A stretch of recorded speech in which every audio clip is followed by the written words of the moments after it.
هي إيران كسبت الحرب ولا أمريكا اللي كسبت؟ وليه رغم حصار أمريكا لهرمز في سفن إيرانية عدت عادي جدا وراحت الصين؟ وإيه اللي بيحصل بالظبط؟ بسيطة، أنا أقولك. جاهز تسمع؟ الأول لازم تبقى عارف شخصية ترامب. الراجل ده بتاع بيزنس وتفاوض. يعني هو لما يعوز ياخد منك الموبايل بتاعك هتلاقيه يهددك انه يقتلك، فتقعد تتفاوض معاه علشان ما يقتلكش، وتلاقيه في المفاوضات يتنازل ويتكرم انه هيقتلك لكن ياخد قصادها الموبايل، فتطلع انت من المفاوضات فاهم انك كسبت لكن هو اصلا عمل اللي عاوزه. هو ده بقى بالظبط اللي ترامب بيعمله. نيجي بقى لأسباب الحرب اللي اتقالت: النووي، الباليستي، ميليشيات إيران. على أرض الواقع وقبل الحرب هتلاقي إن إيران وافقت على تخفيف تخصيب اليورانيوم، وكانت موافقة كمان على نقل اليورانيوم لدولة تالتة خالص وهي روسيا، وده وقت المفاوضات اللي أدارتها سلطنة عمان. أما الصواريخ الباليستية فمحدش أكد عليها في المفاوضات دي ولا اللي فاتت، ده بناء على اللي اتقال وتداول. أما بالنسبة لميليشيات إيران، أمريكا وإسرائيل مستفيدة منها جدا. ميليشيات الحوثي بتقرف الخليج، وميليشيات حزب الله بتقرف الدولة اللبنانية وبتضعفها، لأن أي دولة المفروض تبسط سيادتها على كامل أرضها ويبقى أي تشكيل عسكري بإيد الدولة وبس. أما ميليشيات العراق فوجودها مهم جدا لأمريكا، لأن ده دليل على إن خطر إيران وإن نفوذها يوصل لأن ميليشيات الشيعية في العراق تندمج مع الجيش، وبالتالي كده إيران يبقى ليها نفوذ واضح وشرعي. ولما الدول بتحس بالخطر بتلجأ للتحالفات علشان تحمي نفسها، وهنا بقى يظهر الاتفاق الإبراهيمي مع أمريكا وإسرائيل. بس لازم تسألني سؤالين مهمين جدا: طب ليه بقى الحرب دي حصلت؟ ولو في سبب تاني ليه ما تجابش سيرته في المفاوضات؟ اقول لك الله ينور عليك، خليني اجاوبك. امريكا كان عندها مشكله كبيره جدا اقتصاديا، ان ديون امريكا وصلت ل 34 تريليون دولار، والديون دي بفوائدها لازم امريكا تدفعها، وده صعب جدا حاليا لان الدولار لسه محافظ على سعره. تاني حاجة، أمريكا لقت إن في منافس تجاري قوي جدا وهي الصين، وعلشان تنافس الصين عندك حل واحد: بضاعتك تبقى أرخص وكميتها تبقى كبيرة جدا زي كمية المنتجات الصينية.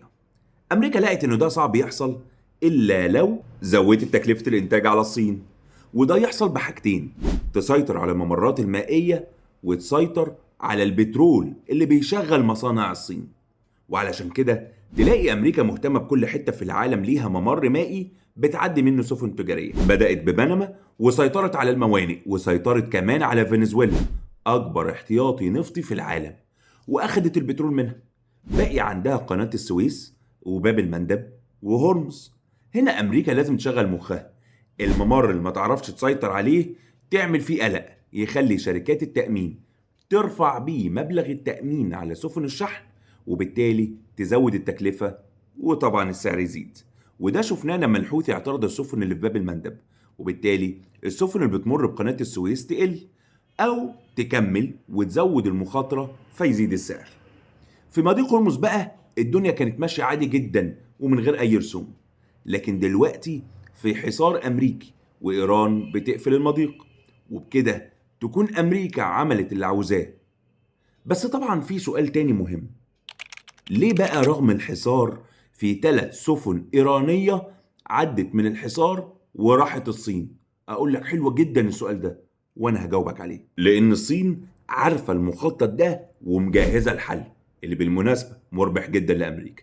يوم 15/5 اللي جاي في قمة صينية أمريكية، الصين عاوزة تساوم أمريكا إنها تضغط على إيران وتحقق المكاسب الإضافية لأمريكا اللي هو النووي، وتخلي أمريكا ما تبعتش صفقات سلاح لتايوان بقيمة 32 مليار دولار، في مقابل إن الصين تشتري 600 طيارة بوينج من أمريكا وتشتري محصول فول الصويا من أمريكا لمدة 3 سنين.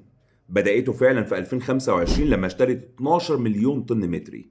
في السنتين الجايين دول بقى كل سنة منهم هتشتري 25 مليون طن متري من محصول فول الصويا.